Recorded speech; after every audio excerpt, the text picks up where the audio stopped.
പ്രിയപ്പെട്ട പ്രേക്ഷകരെ, മയിൽ ഹൈവിഷൻ്റെ നാട്ടകം എന്ന പരിപാടിയിലേക്ക് സ്വാഗതം. നാട്ടുവരമ്പുകളിലൂടെയുള്ള യാത്രയിൽ നാട്ടകം ഇന്നെത്തിയിരിക്കുന്നത് പട്ടാന്നൂരിനടുത്ത കൊളപ്പയിലാണ്. കൊളപ്പയ്ക്കടുത്ത് ശ്രീ മനോഹരൻ പണിക്കരുടെ വീട്ടിലാണിപ്പോൾ നാട്ടകമുള്ളത്. 2023 തെയ്യം കലാകാരനുള്ള ഫോക്ലോർ അക്കാദമി പുരസ്കാരം നേടിയ വ്യക്തിയാണ് ശ്രീ മനോഹരൻ പണിക്കർ. നമസ്കാരം. നമസ്കാരം. ആദ്യം തന്നെ ഈ നാട്ടകത്തിന്റെ ഒരു അഭിനന്ദനം അറിയിക്കുകയാണ് ഈ പുരസ്കാരം കിട്ടിയത്. എത്ര വർഷമായി തെയ്യം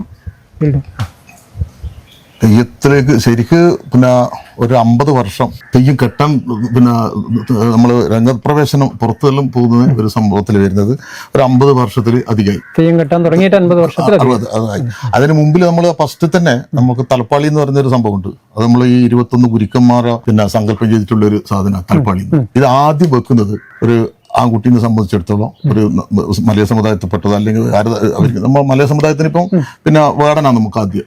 തിരുവണ്ണമാർക്ക് ആടിയും വേടനും. അപ്പൊ നമ്മളെ സമുദായത്തിൽ മലയ സമുദായത്തിൽ വരുന്നത് വേടനാണ്. വേടൻ കെട്ടിയിട്ടാണ് ആദ്യം തന്നെ നമ്മൾ ഈ ഗുരുക്കന്മാരെ സങ്കല്പം ചെയ്യുന്ന 21 പിന്നെ ഗുരുക്കന്മാരെ സങ്കല്പം ചെയ്താണ് ഈ തലപ്പാളി എന്ന് പറയുന്ന സാധനം. അത് ആദ്യം തന്നെ വെക്കുന്നത് ഈ വേടൻ കെട്ടാൻ വേണ്ടിയാണ്. പിന്നെ നമ്മള് സ്കൂളിൽ പഠിക്കുമ്പോയിരിക്കുമല്ലോ. അപ്പൊ സ്കൂൾ ചേർത്ത സമയം 5-ാം വയസ്സിലാണല്ലോ പിന്നെ സ്കൂൾ ചേർക്കുക. അപ്പൊ ആ ഒരു സമയത്താണ് സ്കൂൾ ചേർത്തതിന് ശേഷം ഒരു 6-7 വയസ്സ് 5-6 വയസ്സുള്ള സമയത്ത് കാറ്റായിരിക്കണം, അത്ര നമുക്ക് ഓർമ്മയുണ്ട്. അപ്പൊ ആ ഒരു സമയത്താണ് ആദ്യമായിട്ട് വേടം കെട്ടുന്നത്. പിന്നെ അതോട് അനുവദിച്ചിട്ട് പറഞ്ഞാൽ കുറേശ്ശം പിന്നെ സ്കൂളിൽ വിദ്യാഭ്യാസമായി. അപ്പോൾ തുടർന്ന് പിന്നെ പഠിച്ചു, SSLC പാസ്സായി, അങ്ങനെ വിദ്യാഭ്യാസം അങ്ങനെ പോയി. പിന്നെ തെയ്യത്തിന്റെ കാര്യങ്ങള് അച്ഛൻ പിന്നെ രാം പണിക്കർ അപ്പം മരണം 1994 അപ്പം മരിക്കുന്നത്. അപ്പോൾ ഈ അപ്പം മരിക്കുന്നതിന് മുമ്പ് തന്നെ ഒരു 12 വയസ്സുള്ള സമയത്ത് തന്നെ ഈ തെയ്യത്തിലേക്ക് പ്രവേശിപ്പിക്കുന്നത്. അപ്പന്റെ കയ്യിൽ നിന്നാണ് ഇത്. അപ്പനാണ് എന്റെ ഗുരു അല്ലോ. ഇതിപ്പം ഞാൻ ഇതുവരെ എത്തിയതെല്ലാം അപ്പന്റെ ഒരു തന്ന കഴിവിന്റെ അടിസ്ഥാനത്തില്. അപ്പൊ അങ്ങനെ പഠിച്ച് ഒരു 12ാമത്തെ ആദ്യം എനിക്ക് പിന്നെ ഒരു മുണ്ടാനൂര് മുച്ചാട് മുണ്ടാനൂർ എന്ന് പറഞ്ഞിട്ട് അവിടെ ഒരു ഇത് ശ്രീകൂർമ്മ ക്ഷേത്രമുണ്ട്. അപ്പൊ ആടെ എത്തിയതിന് ശേഷമാണ് അപ്പനോടൊരു കുറച്ചൊരു വികലാംഗത്വം ഉള്ള ഒരു വ്യക്തി അപ്പനോട് പറഞ്ഞു, പണിക്കര മോഹന്റെ കൊണ്ടൊരു തെയ്യം ഇന്നിടെ വെള്ളാട്ടം കഴിപ്പിക്കാൻ പറ്റുമോ. അപ്പൊ ഞാൻ പിന്നെ അങ്ങനെ രംഗപ്രവേശനം ചെയ്തിരുന്നില്ല. അപ്പോ ഇവരൊരു അഭ്യർത്ഥന പറഞ്ഞപ്പോ അപ്പൻ എന്നോട് ചോദിച്ചു, എടാ ഇന്നപോലെ പറയുന്നുണ്ട് മോനെ അത് സാധിക്കും, എനിക്ക് പറ്റുമെന്ന് ചോദിച്ചു. അപ്പൊ ഞാൻ കാര്യങ്ങളിൽ പഠിച്ചു വരുന്നതല്ലോ, രംഗത്ത് വന്നിട്ടില്ലെന്നേ ഉള്ളൂ. സ്കൂൾ പഠിക്കുന്ന സമയം. അപ്പോ പിന്നെ മോൻ തെയ്യം പിന്നെ വെള്ളാട്ടം കെട്ടുമെന്ന് ചോദിച്ചപ്പോ അന്നേരം തന്നെ ഞാനത് സമ്മതിക്കുകയും ചെയ്തു. അങ്ങനെ ആടെന്നാണ് ഈ മുണ്ടാനൂർ എന്ന് പറയുന്ന സ്ഥലത്ത് നിന്നാണ് ആദ്യം തന്നെ ഈ തെയ്യക്കോലം ആയിട്ട് കെട്ടാൻ. ഗുളികന്റെ വെള്ളാട്ടം ആദ്യം കഴിച്ചത്. ഇതിന് ശേഷം പിന്നെ തെയ്യത്തിലേക്ക് വരുന്നത് ഗുളികന്റെ വെള്ളാട്ടം കെട്ടിയിട്ടാണ്. അപ്പോ ഈ തെയ്യത്തിന്റെ ഇത് കിട്ടുകയെന്ന് പറയുമ്പോ കുറെ കാര്യങ്ങളില്ലേ, തോറ്റം, അതുപോലെ പിന്നെ ഈ തെയ്യത്തിന്റെ ചുവടുവെപ്പും കാര്യങ്ങളൊക്കെ ഇതെല്ലാം എങ്ങനെയാണ് ആ സമയം ആകുമ്പോഴത്തേക്ക് പഠിച്ചെടുത്തിരുന്നത്? അത് ഓർമ്മ വെച്ച കാലം മുതൽ ഈ തെയ്യത്തിന്റെ കൂടെ തന്നെ ഉണ്ട്. അപ്പന്റെ കൂടെ തന്നെയുണ്ട്. അപ്പം ഏടെ തെയ്യത്തിന് പോകുന്നുണ്ടെങ്കിൽ ഞാനില്ലാതെ നേരം പഠിച്ചുകൊണ്ടിരിക്കുക. അപ്പൊ ഓരോ പ്രാവശ്യം പോകുമ്പോൾ ഓരോ കാര്യങ്ങൾ ഇങ്ങനെ പഠിച്ചുകൊണ്ടിരിക്കും. പിന്നെ വീട്ടിൽ വന്നിട്ടാകുമ്പോൾ പിന്നെ കുറച്ച് പിന്നെ ഇതുമായിട്ട് ബന്ധപ്പെട്ടുള്ള കാര്യങ്ങൾ പറഞ്ഞു തരും. അപ്പൊ അങ്ങനെ കുറേശ്ശം പഠിച്ച് നമുക്കൊരു തെയ്യക്കാരനായിട്ട് മാറാനുള്ള ഒരു അവസ്ഥ പിന്നെ അച്ഛനുള്ള കാലത്ത് തന്നെ സ്കൂൾ പഠിക്കുന്ന ആ സമയത്ത് തന്നെ ഈ രംഗത്തേക്കും പ്രവേശിച്ചു. എന്ന് പറഞ്ഞാൽ പ്രതീക്ഷിക്കാന്നല്ല, ഇന്ന് ഇപ്പം അടുത്ത ദിവസം ഗുളികന്റെ വെള്ളാട്ടം കെട്ടാമെന്ന് തീരുമാനിച്ചു പോയതല്ലോ. അങ്ങനെ തുടങ്ങി. പിന്നെ ഏതൊക്കെ തെയ്യക്കോലങ്ങൾ കെട്ടിയിട്ടുണ്ട് ഇപ്പൊ ഇത്ര 50 വർഷത്തിനിടയിൽ? ഈ 50 വർഷത്തിനുള്ളിൽ പിന്നെ എന്റെ പ്രധാന തെയ്യം കുട്ടിശാസ്ത്രനാണ്. കരിങ്കുട്ടി ശാസ്ത്രം. അതാണ് നമ്മളെ അച്ഛന്റെ പാരമ്പര്യത്തിലുള്ള തെയ്യം കുട്ടിശാസ്ത്രം. പിന്നെ പൊട്ടൻ തെയ്യം, ഗുളികൻ, വിഷ്ണുമൂർത്തി, ഉച്ചിട്ട, കരുവാള്, രക്തേശ്വരി, പിന്നെ വസൂരിമാല, കണ്ഠകർണൻ, ഇങ്ങനെയുള്ള തെയ്യെല്ലാം കെട്ടിയിട്ടുണ്ട്. ഒട്ടുമിക്ക തെയ്യങ്ങളും കെട്ടിയിട്ടുണ്ട്. 50 വർഷത്തിനിടയിൽ കെട്ടിയിട്ടുണ്ട്. സ്കൂളിൽ പഠിക്കുമ്പോ ഈ ഗുളികൻ കെട്ടാൻ പോയത് പറഞ്ഞല്ലോ, അന്നേരം ഇതൊക്കെ പഠിക്കുന്നുണ്ട്. അപ്പൊ സ്കൂള് ഒന്നിച്ച് പഠിച്ച ഒരാളാണ് ഇവിടെ അടുത്തിരിക്കുന്നത്, കണ്ണാട്ടൻ, കുഞ്ഞിക്കണ്ണൻ. അപ്പൊ കണ്ണാട്ടോ, ഇത് സ്കൂളിൽ പഠിക്കുന്ന സമയത്തുള്ളതാണ് നമ്മൾ തുടക്കത്തിൽ പറഞ്ഞു വന്നത്. ആ ഒരു ഓർമ്മ എങ്ങനെയാണ് ഇദ്ദേഹത്തെ പറ്റി? സ്കൂളിൽ ഏതാണ്ട് 5ാം ക്ലാസ് ആണെന്നുണ്ട് പട്ടാണി യു പി സ്കൂളിൽ മനോഹരൻ, ഇപ്പൊ മനോഹരൻ പണിക്കറായെങ്കിലും അന്ന് നമ്മുടെ മനോഹരനാണ്, PC എന്ന് വിളിക്കുന്നത്. അപ്പൊ 5ാം ക്ലാസ് പഠിക്കുന്ന സമയത്ത് തന്നെ ഈ നമ്മുടെ തൊട്ടടുത്ത് പട്ടാണി യു പി സ്കൂളിന്റെ അടുത്ത് തന്നെ ഒരു ക്ഷേത്രമുണ്ട്, താമരവളപ്പ് ശ്രീ കുട്ടിശാസ്ത്രപ്പൻ ക്ഷേത്രം. അവിടെ മനോഹരൻ പണിക്കരുടെ അച്ഛൻ, അതായത് അപ്പൻ രാമൻ പണിക്കരുടെ കൂടെ നിന്ന് ഇടത് കൈ കൊണ്ട് ബീക്ക് ചെണ്ട അടിക്കുന്നത് എപ്പോഴും നമ്മൾ ഓർക്കുന്നുണ്ട്. ബീക്ക് ഞങ്ങള് എക്കിട്ട പേരിൽ ബീക്ക് മനോഹരൻ എന്നും പറയാറുണ്ട്. ആ സമയത്ത് ഇടത് കൈ കൊണ്ടാണ് ഈ മനോഹരൻ പണിക്കർ ബീക്ക് അടിക്കുന്നത്. അപ്പൊ അത് കഴിഞ്ഞു പിന്നെ പല വേദികളിൽ പിന്നെ ഗുളികൻ താമരവളപ്പിൽ തന്നെ ഇദ്ദേഹത്തിന്റെ ഒരുപാട് തെയ്യങ്ങൾ നമ്മൾ കണ്ടിട്ടുണ്ട്. അപ്പൊ ഞങ്ങൾക്കും കുടുംബക്ഷേത്രങ്ങളൊക്കെ ഉണ്ട്, തെയ്യം നടത്തുന്ന ക്ഷേത്രങ്ങളൊക്കെ ഉണ്ട്. അപ്പോൾ ഈ തെയ്യത്തെ കൂടുതൽ ആരാധിക്കുകയും ബഹുമാനിക്കുകയും ചെയ്യുന്ന ഒരു തറവാട്ടിൽപ്പെട്ട ഒരു അംഗം എന്ന രീതിയിൽ അതുകൊണ്ട് കൂടുതൽ അടുപ്പമുണ്ടാവും. പല തെയ്യങ്ങളും നമ്മൾ ഇദ്ദേഹത്തിന്റെ അപ്പൻ ഇവിടെ അടുത്ത് തന്നെ ആയിപ്പുഴയിലുള്ള ഒരു ക്ഷേത്രമുണ്ട്, പിന്നെ കൊടുങ്ങല്ലൂർ ഭഗവതി ക്ഷേത്രം എന്ന് പറയുന്നത്, കുർബ ഭഗവതി. അവിടെ ഇദ്ദേഹത്തിന്റെ അപ്പൻ രാമൻ പണിക്കരുടെ വസൂരിമാല തെയ്യം കണ്ടിട്ട് ഞാൻ അന്നൊക്കെ അമ്മയുടെ കൂടെ പോവാ. ഈ വസൂരിമാല ഇങ്ങനെ കുളിച്ചെഴുന്നേൽത്ത കഴിഞ്ഞ് അതിന്റെ കോലമണിഞ്ഞ് അത് കാലത്താണ് ഉണ്ടാവുക. കാലത്ത് പറഞ്ഞ കാലത്തിറങ്ങി നല്ല വെയിൽ സമയമായിരിക്കും, അതാണ് ഈ മീനമാസത്തിലാണ് ഉണ്ടാവുക. അപ്പോഴിങ്ങനെ വളരെ പേടിയോട് കൂടിയിട്ട്, കാരണം ഈ വസൂരി പൊട്ടി ഒലിക്കുന്നത് മാതിരി ഉണ്ടാവും. അപ്പൊ അമ്മയുടെ ബാക്കിലൊക്കെ ഇങ്ങനെ പേടിച്ച് നിന്നിട്ടുണ്ട്. ആ ഒരു വളരെ പേടിയോട് കൂടിയിട്ട് കണ്ടിട്ടുള്ള ഒരു ഇതാണ് അത്. അദ്ദേഹം അത്രയും നല്ല ഒരു കൊലധാരിയായിരുന്നു. അപ്പൊ ആ കഴിവ് മനോഹരൻ പണിക്കർക്ക് കിട്ടിയിട്ടുണ്ട്. പിന്നെ ഇദ്ദേഹത്തിന്റെ അപ്പന്റെ തെയ്യം ധാരാളം നമുക്ക് വളരെ അറിയപ്പെടുന്ന വ്യക്തിയാണ് ഇദ്ദേഹത്തിന്റെ അപ്പൻ. അതുകൊണ്ട് തന്നെ ഇദ്ദേഹത്തിന് അത് കിട്ടിയത് കൃത്യമായിട്ട് മനസ്സിലാക്കാൻ പറ്റും. കൃത്യമായിട്ട് ഇദ്ദേഹം മനോഹരൻ പണിക്കർ അത് പഠിച്ചിട്ടുണ്ട്. അദ്ദേഹത്തിന്റെ അപ്പൻ പകർന്നു കൊടുത്ത എല്ലാ കഴിവുകളും ഇദ്ദേഹത്തിനുണ്ട്. ഇനിയിപ്പോൾ അതുമായി ബന്ധപ്പെട്ട പല പൂജകളും, ഗുളികന്റെ പൂജകൾ, പല പരിഹാര കർമ്മക്രിയകൾ എല്ലാം ഇദ്ദേഹം ചെയ്യുന്നുണ്ട്. ഇപ്പൊ ഈ 40-നൊക്കെയുള്ള മരണാനന്തര ക്രിയകളൊക്കെ ഇദ്ദേഹം ചെയ്യുന്നതാണ്. പിന്നെ നമ്മുടെ തറവാട് ക്ഷേത്രം ഒരു പുലിഭഗവതി ക്ഷേത്രമുണ്ട്.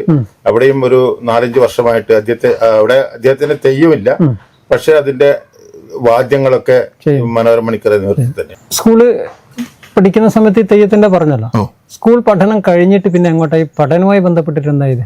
അത് സത്യം പറയാൻ വെച്ചാൽ ഒരു വല്ലാത്ത ചരിത്രമുണ്ട് എനിക്ക് പിന്നില്. കാരണം വെച്ചാല് നമുക്ക് അന്നെല്ലാം നല്ല ദരിദ്ര കുടുംബം ഉള്ള ഇത് തുറന്നു പറയുന്നതിനെ കൊണ്ട് പ്രശ്നമൊന്നുമില്ല. വെച്ചാല് അന്നന്ന് ജീവിക്കാനുള്ളൊരു പ്രയാസം അനുഭവിക്കുന്നു. പക്ഷെങ്കിൽ അത് എന്തോ കർമ്മദോഷം കൊണ്ടാവാന്നാണ് ഞാൻ കണക്കൂട്ടുന്നത്. കാരണം വെച്ചാൽ അപ്പന്റെ തറവാട് ഇവിടെ പാണലാടാ, ഇതിന്റെ താഴെ. ഈ പാണലാട് എന്ന് പറയുന്ന സ്ഥലത്ത് എന്റെ അപ്പന്റെ അപ്പന് ഒരു 10-35 ഏക്കർ സ്ഥലം ഉണ്ടായിരുന്നു അപ്പൂപ്പന് ആ സമയത്ത്. അപ്പോ അന്ന് പെങ്ങന്മാർക്ക് പിന്നെ സ്ഥലം ഇല്ല, കൊടുക്കൂല. അച്ഛൻ പിന്നെ സ്വത്ത് കൊടുക്കൂല. ഭർത്താവിന്റെ അടുത്ത് പോയിട്ടാകുമ്പോ അവരെ വീട്ടിലുള്ള പിന്നെ സ്വത്ത് മാത്രമേ അവർക്ക്. അപ്പൊ ഇങ്ങനെ ഈ സ്വത്ത് തികച്ചും ഈ വലിയ മൂത്തപ്പൻ പിന്നെ അതിനും രണ്ടാമത്തെ മൂത്തപ്പനും അതെല്ലാം സ്വന്തമായിട്ട് അനുഭവിച്ച അപ്പനൊന്നും കൊടുത്തിട്ടില്ല. അതുകൊണ്ട് തന്നെ അപ്പനൊന്നും ഇല്ലാതെ ഒരു അവസ്ഥയിലാണ് വളരെ ദരിദ്രനായിട്ട് ജീവിക്കേണ്ടി വരും. എന്നാലും ഓരോ പഠിച്ചു വന്ന പണി എന്ന് പറഞ്ഞാൽ നാട്ടിൽ നിന്ന് ഇവർ സ്വന്തമായിട്ട് കൃഷിയും കാര്യങ്ങളും അല്ല. അപ്പൊ ആ തൊഴിൽ തന്നെ അപ്പൻ തുടർന്ന് വന്നു. കൃഷിയുണ്ട് ഈ തെയ്യത്തിന്റെ ഇത് ചെയ്യുന്ന സമയത്ത് കൃഷിപ്പണി കൃഷി നമുക്കില്ല, അതെല്ലാം കൈവിട്ട് പോയി, സ്വത്ത് മുഴുവൻ കൈവിട്ട് പോയി. അപ്പൊ അതിനുശേഷം എന്ന് പറഞ്ഞാൽ ഈ കൃഷിപ്പണി അപ്പൻ അറിയുന്നത് കൊണ്ട് അപ്പൻ പിന്നെ കൂലി പണിക്ക് പോകാൻ തുടങ്ങി. അപ്പൊ തെയ്യത്തിന് സീസണെല്ലാം കഴിഞ്ഞ് കഴിഞ്ഞാൽ അപ്പുറത്ത് കൂലി പിന്നെ പണിക്ക് പോകും. അപ്പൊ ആ ഒരു സമയത്തൊന്നും പഠിക്കാനൊരു കൂടുതലൊരു സാമ്പത്തിക പിന്നെ ഭദ്രതയൊന്നും നമുക്കില്ല. അപ്പൊ അതുകൊണ്ട് തന്നെ എന്ന് പറഞ്ഞാൽ SLC കഴിഞ്ഞ പാട് അപ്പം പിന്നെ അങ്ങനെ പഠിപ്പിക്കാന്നാണ് പറഞ്ഞു. അപ്പൊ എന്റെ മനസ്സ് വരാത്തതുകൊണ്ട് ഞാൻ അതവിടെ നിർത്തി. എത്ര പേര് ഞങ്ങൾ രണ്ടാം മക്കള്, ഞാനും അനുജനും. അപ്പോ അനുജൻ ഇവിടെയുണ്ട്, ചോലക്കുണ്ട്, കൃഷ്ണമണിക്കർ. അപ്പോ അങ്ങനെയായി. അപ്പോ ഈ സാമ്പത്തികത്തിന്റെ ഇത് പ്രശ്നം വന്നപ്പോ, നമുക്ക് ജീവിതഭാരത്തിന്റെ ഒരു ഇത് വിഷമം വന്നപ്പോ പഠിത്തം അവിടെ നിർത്തി. SLC പാസ്സാവുകയും ചെയ്തു. അപ്പൊ അതിനുശേഷം അച്ഛന്റെ കൂടെ തന്നെ ചെറുപ്പം മുതല് ഈ തെയ്യത്തിന്റെ ഇത് പോകുന്ന സമയത്തും സ്കൂൾ വിദ്യാഭ്യാസമുള്ള സമയത്തും കൈക്കോട്ട് പണിക്ക് അപ്പന്റെ ഒപ്പം പോകും. അപ്പൻ പിന്നെ പിന്തുടരും. അപ്പൊ അപ്പൻ രാവിലെ പിന്നെ തൂമ്പി എടുത്തിട്ട് പോകുമ്പോ ഞാനും പോകും ഒപ്പരം. അങ്ങനെ ഈ കപ്പക്കൂടം കൊത്താന്ന് പറഞ്ഞൊരു ഒരു പ്രത്യേക ഷേപ്പിൽ കൊത്തണം, അതെല്ലാം കൊത്താൻ പഠിപ്പിച്ചു. അപ്പൊ അങ്ങനെ തൂമ്പ പണി പഠിച്ചു. അപ്പൊ ഈ SLC കഴിഞ്ഞ പാട് പിന്നെ തൂമപ്പണിക്കിറങ്ങി ഞാനും ആ നാടൻ പണിക്കിറങ്ങി. നാടൻ പണിക്കിറങ്ങി അങ്ങനെ പിന്നെ നാടൻ പണി ഒരു വക പിന്നെ ഇപ്പൊ സാധാരണ രീതിയിൽ എടുക്കുന്ന എല്ലാ പണികളും അറിയാം. കൊത്താനും കേൾക്കാനും എല്ലാ പണിയാണ്, അതും പഠിച്ചു. അപ്പൊ ആടൊന്നും പിന്നെ എല്ലാ സമയത്തും ഈ തൂമപ്പണി ഇല്ലാതെ നമുക്ക് വെച്ചാല് കരിങ്കലിന്റെ പണിക്ക് പോയി കോറയില്. കുറേ സമയം അങ്ങനെ ചോലക്കോറയെല്ലാം പിന്നെ ഒരുപാട് കാലം പണിയെടുത്തു. നമ്മള് ഇവിടെ പള്ളിയിലെ കാര്യത്തില് ചോലക്കോറ, പിന്നെ പാണലാട് പിന്നെ ഒരു കുറയുണ്ട് അടുമ്പുണ്ട്. പിന്നെ അത് കുറച്ച് കഴിഞ്ഞതിന് ശേഷം അത് മാറി പിന്നെ നാടൻ കല്ല് കൊത്തലായി. നമ്മളെ വീട്ടിൻ്റെ ഉപയോഗിക്കുന്ന കല്ല് കൊത്തു തുടങ്ങി. അപ്പൊ എങ്ങനെയെല്ലാം തരത്തില് എല്ലാ മേഖലയിലും എന്ന് പറഞ്ഞാല് അധ്വാനിക്കുക എന്ന് പറയുന്ന ഒരു പിന്നെ അവസ്ഥയിലാണ് മുമ്പോട്ട് വന്നത്. അപ്പോ ദൈവകടാക്ഷം കൊണ്ട് ഒരു സർക്കാർ ജോലി കിട്ടി. എന്തിലായിരുന്നു? ഹെൽത്ത് സർവീസിൽ. ജില്ലാശുപത്രിയിൽ ഒരു 14 വർഷം ജില്ലാശുപത്രിയില്, പിന്നെ 1 വർഷം കല്യാശ്ശേരി PHCയില്, പിന്നെ 3 വർഷം പിന്നെ ചേലോറ PHCയില്, 1 വർഷം ഇവിടെ കീഴല്ലൂർ PHCയില്, പിന്നെ 3 വർഷം ഇവിടെ ഊരത്തൂർ PHCയിൽ വെച്ചിട്ടാണ് റിട്ടയർഡ് 2018. ആ സമയത്തും തെയ്യം തുടർന്ന് വരുന്നുണ്ട്. ഞാൻ എന്റെ സർവീസിനെ ബാധിക്കാത്ത രീതിയിൽ ഇപ്പം പറഞ്ഞാല് നാട്ടിൽ മാത്രമല്ല തെയ്യം എന്റെ പിന്നെ പുറത്ത് എന്ന് വെച്ചാല് കണ്ണൂര് കേന്ദ്രീകരിച്ച് പോയത് തൃശ്ശൂര്, വയനാട്, പിന്നെ കോഴിക്കോട്, പിന്നെ കാസർഗോഡ്. ഇത്രയും ദൂരം എങ്ങനെയാണ് അവര് ഇവിടെ വന്ന്? അത് നമ്മളെ പിന്നെ വിളിക്കും, നമ്മളെ അറിയുന്ന അപ്പൊ അവരെ വിളിച്ചു കഴിഞ്ഞാൽ പോകും. അതെങ്ങനെ എവിടെയും പോയിട്ട് അങ്ങനെ ചെയ്യാൻ പറ്റുമല്ലോ? അവിടെ അങ്ങനെ പോകുന്നതല്ല, അത് നമുക്ക് വേറൊരാൾക്ക് സഹായത്തിന് വേണ്ടി പോകുന്നത്. അല്ലെ പിന്നെ നമ്മളെ തെയ്യത്തിന്റെ പിന്നെ ആവശ്യം പിന്നെ നമ്മളെ അവര് അറിയിക്കല. അപ്പൊ ആ ക്ഷേത്രവാസികളോ അല്ലെങ്കിൽ എന്നെ അറിയുന്ന ആരെങ്കിലും ഒരാൾ പ്രപ്പോസൽ വെച്ച് കഴിഞ്ഞാൽ അവര് എന്നെ സമീപിക്കും. അപ്പൊ അടുത്ത ജന്മാരീന പിന്നെ എന്റെ സമ്മതത്തോടു കൂടെ ജന്മാരി വന്നിട്ട് അടയാളം തന്നാൽ തെയ്യം പോയിട്ട് കഴിച്ചു കൊടുക്കുക. ഇപ്പൊ ഇതെല്ലാം ഇത്രയും വർഷത്തെ അനുഭവത്തിന്റെ ഇത് വെച്ചിട്ടാണല്ലോ ഫോക്ലോറിന്റെ പുരസ്കാരം കിട്ടിയിട്ടുണ്ട്.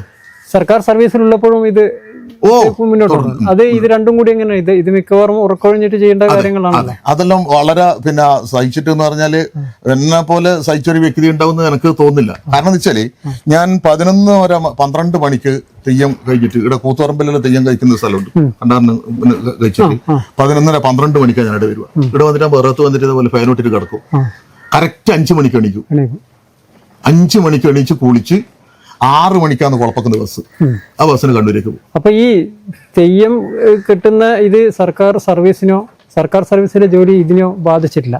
രണ്ടും കൊണ്ട് അങ്ങോട്ട് ഒരു റിമാർക്കും എന്റെ സർവീസിൽ ഉണ്ടായിട്ടില്ല. ഇതുകൊണ്ട് അതുപോലെ തന്നെ തെയ്യത്തിന് പോകാൻ എന്താ മണിക്കൂർ നേരം വേണമെന്ന് പറയേണ്ട അവസ്ഥയും ഉണ്ടായിട്ടില്ല. ഇതുകൊണ്ട് ഇയാള് ജോലിക്ക് വരുന്നില്ല, ലീവാണെന്നുള്ള ഒരു പ്രശ്നവുമില്ല. ഇന്നും അതിന്റെ പെൻഷൻ മേടിക്കുന്നുണ്ട്.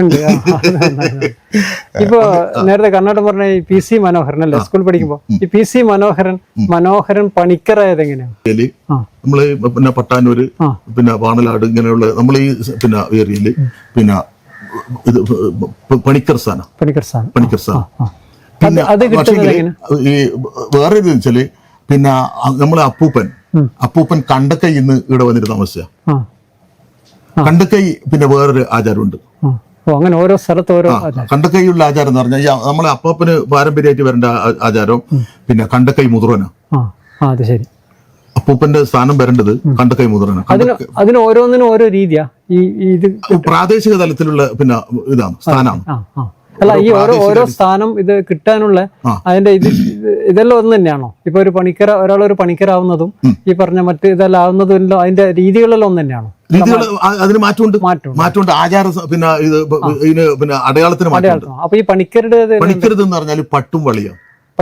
അത് ആരാണ് ഈ പട്ടും വളയും കൊടുക്കുന്നത്? നമുക്ക് പിന്നെ പൂർവികമായിട്ട് പറഞ്ഞു വരുമ്പം കോട്ടയം രാജാവിന്റെ കീഴിലാണ് നമ്മളെ പട്ടാന്നൂര് എന്ന് പറഞ്ഞാൽ. ഈ പട്ടാന്നൂര് പിന്നെ ഈ പ്രദേശം മുഴുവൻ പിന്നെ കോട്ടയം രാജാവിന്റെ അണ്ടറിലാണ്. എന്ന് വെച്ചാല് പിന്നെ തലശ്ശേരി താലൂക്ക്, കോട്ടയം താലൂക്ക് അന്ന് പഴയ കോട്ടയം താലൂക്ക് ഇത് നമ്മൾ ഈ പട്ടാന്നൂര് പെടുന്നു. അപ്പോൾ ആ കോട്ടയം താലൂക്കിൽ അന്ന് ദേശത്തിന്റെ അടിസ്ഥാനത്തിൽ, പ്രാദേശിക അടിസ്ഥാനത്തിൽ ഇത് പിന്നെ നാട്ടധികാരം പിന്നെ അംശാധികാരിക്ക് കൊടുത്തു. അന്നത്തെ അധികാരി, ഇപ്പോഴത്തെ വില്ലേജ് വില്ലേജ് ഓഫീസർ. ആ വില്ലേജ് പിന്നെ ഓഫീസർ പിന്നെ അതേ അധികാരം നാട്ടിലെ അധികാരിക്ക്.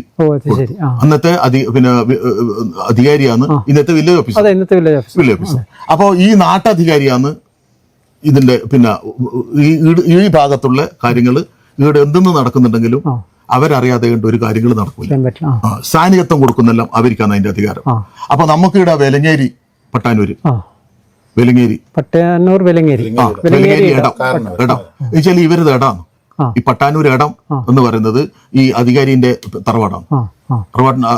അന്നത്തെ അധികാരിന്റെ തറവാട്ടിനാണ് വെലങ്ങേരി ഇടം എന്ന് പറയുന്നത്. ഈ തറവാട്ടിലുള്ള മുതിർന്ന ആളാണ് നമുക്ക് ആചാരം തരേണ്ടത്. പട്ടും വളയും തന്നിട്ട് നമ്മളെ പേര് പിന്നെ പണിക്കർ സ്ഥാനം തന്നിട്ട് ആചാരപ്പെടുത്തുക. അതിന് എന്താണ് നിങ്ങൾ ചെയ്യേണ്ടത്? ഇന്ന തെയ്യം കെട്ടണമെന്നുണ്ടോ? അല്ല ഇന്നതുപോലെ ഉണ്ട്. അത് തെയ്യം കെട്ടം എന്ന് പറഞ്ഞാല് ഈ അഗ്നിപ്രവേശം ചെയ്യുന്ന തെയ്യം എന്ന് പറയുന്നത് അതാണ് ഈ കനലാടി എന്ന് പറയുന്നത്. നമ്മളെ വിളിക്കുന്ന ഇത് ഒരു ദൈവക്കോലം നമ്മളെ വിളിക്കുന്നത് കനലാടി എന്നാണ്. അല്ലെങ്കിൽ പിന്നെ ജനങ്ങളും വിളിക്കുന്നത് ആ തെയ്യം കെട്ടുന്ന കനലാടി ആരാണ്. അത് ഏതെല്ലാം തെയ്യാണത് വരുന്നത്?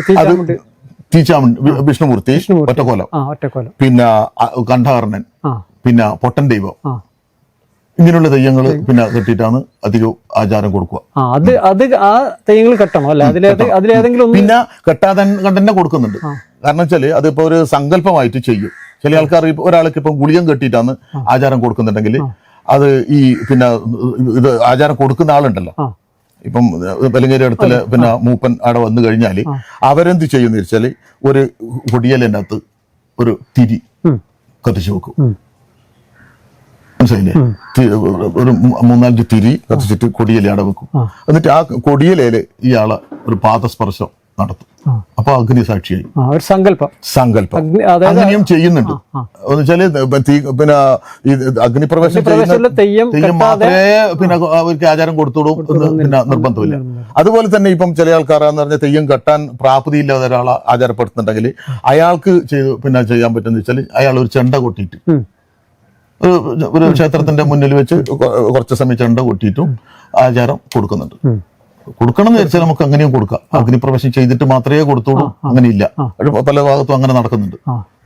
പക്ഷെങ്കിൽ സാധാരണ ചെയ്യുന്നത് അങ്ങനെയാണ്. കന്നഡ ഇതിൽ എന്താ പറയണ്ടായി? വിലങ്ങേരിയിടത്തിന്റെ ഇതെല്ലാം പറയുന്നത് ഈ പണിക്കർ സൂചിപ്പിച്ചതുപോലെ ഈ ദേശത്ത് ഈ പട്ടാനൂർ പ്രദേശങ്ങളിൽ, പട്ടാനൂർ അണ്ടറിൽ കുറെ സ്ഥലങ്ങളുണ്ട്. ചോല, നെടുകുളം, മുട്ടന്നൂര്, ആയിപ്പുഴ, പാണലാട് എന്നീ സ്ഥലങ്ങളിലൊക്കെ ഉള്ള ഈ കൊലധാരികൾക്ക് അത് അവർക്ക് ഈ പട്ടും വളയും കൊടുക്കാനുള്ള അധികാരം ഞാൻ ഉൾപ്പെട്ട പട്ടാനൂർ വിലങ്ങേരിയിടം തറവാടിലെ മുതിർന്ന അംഗമാണ്. തറവാട് കാരണവർ അദ്ദേഹത്തിനാണ് ആ ഒരു പവർ ഉള്ളത്. ഇപ്പോഴും ഇപ്പോഴുണ്ട്. മനോഹര പണിക്കർക്ക് തന്നെ പട്ടും വളയും കൊടുത്തത് നമ്മുടെ പരേതനായ നമ്മുടെ PA ഗോവിന്ദൻ നമ്പ്യാർ. അദ്ദേഹം 18 വർഷത്തോളം നമ്മുടെ കൂടാളി ഗ്രാമപഞ്ചായത്തിന്റെ പ്രസിഡന്റ് കൂടിയായിരുന്നു. ഗോവിന്ദമാവനാണ് മനോഹരം പണിക്കർക്ക് പട്ടുമളി നൽകിയെന്ന് എന്ന് ഓർക്കുന്നു അല്ലെ?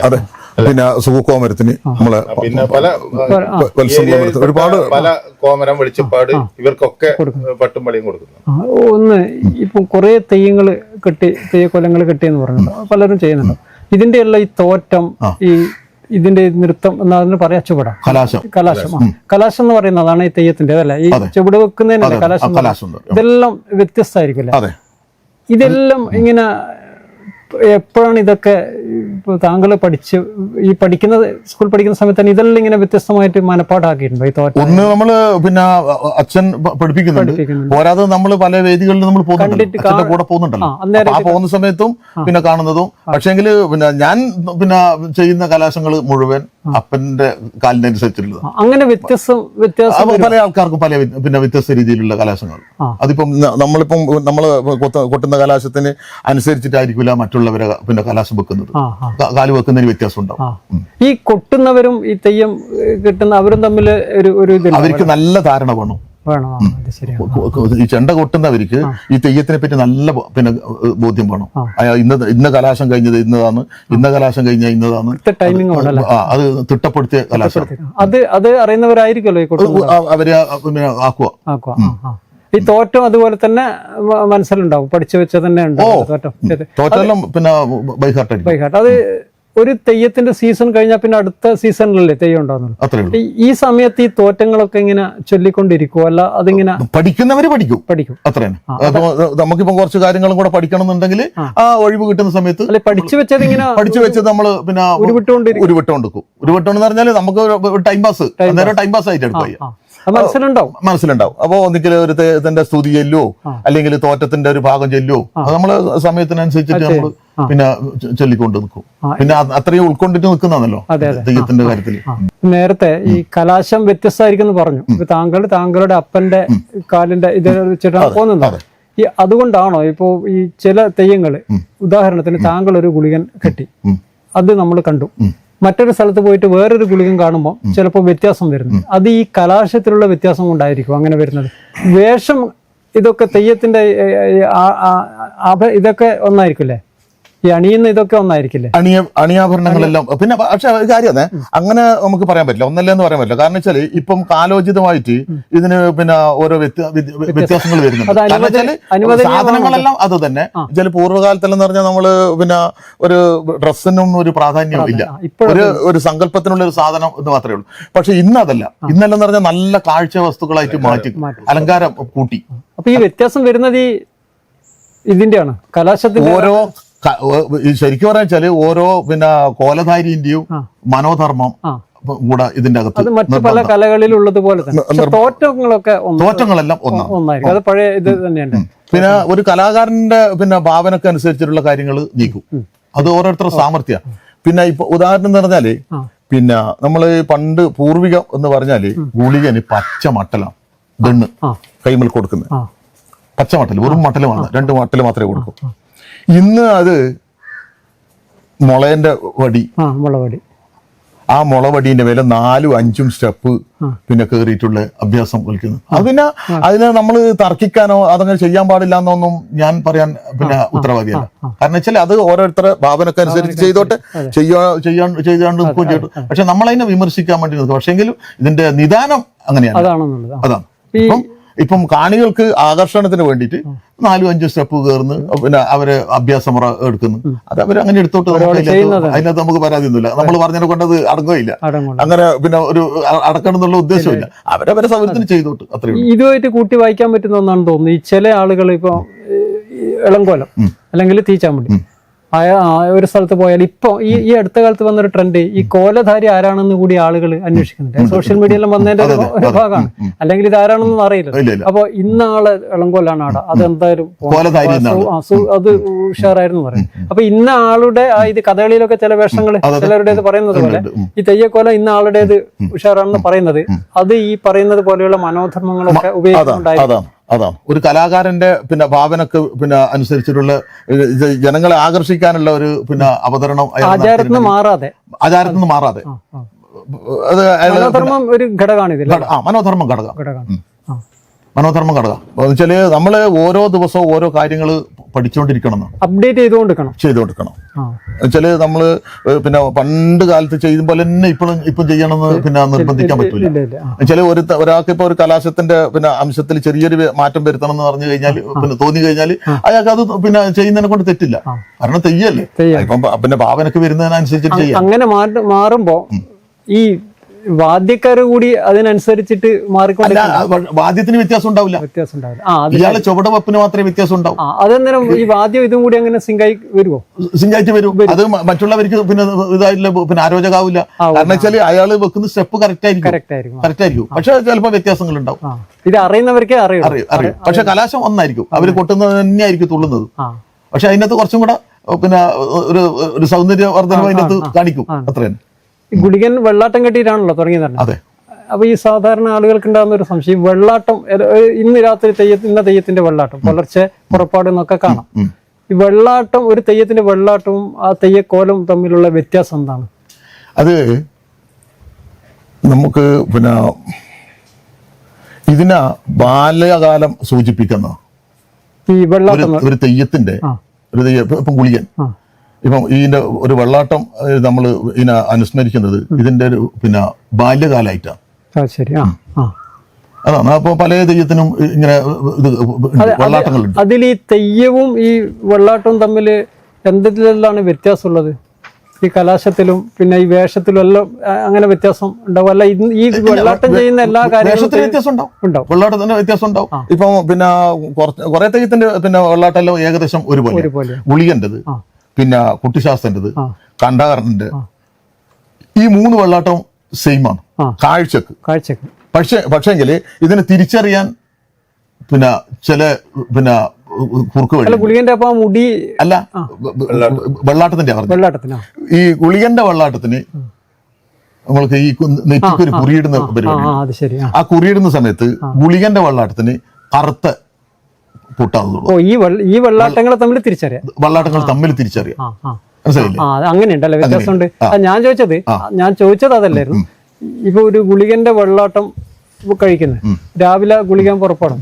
അപ്പൊ ആ ഗുളികനും ഈ ഗുളികന്റെ വെള്ളാട്ടവും തമ്മിൽ ഏതൊക്കെ കാര്യത്തിലാണ് വ്യത്യസ്തമായിട്ടാണ് ഞാൻ ചോദിച്ചത്. ഒന്നതിന്റെ ഇതില്, പിന്നെ ഈ കലാശത്തിന്റെ എല്ലാം വ്യത്യാസം ഉണ്ടോ? എല്ലാം ചെറിയ വ്യത്യാസം ഉണ്ടാവും.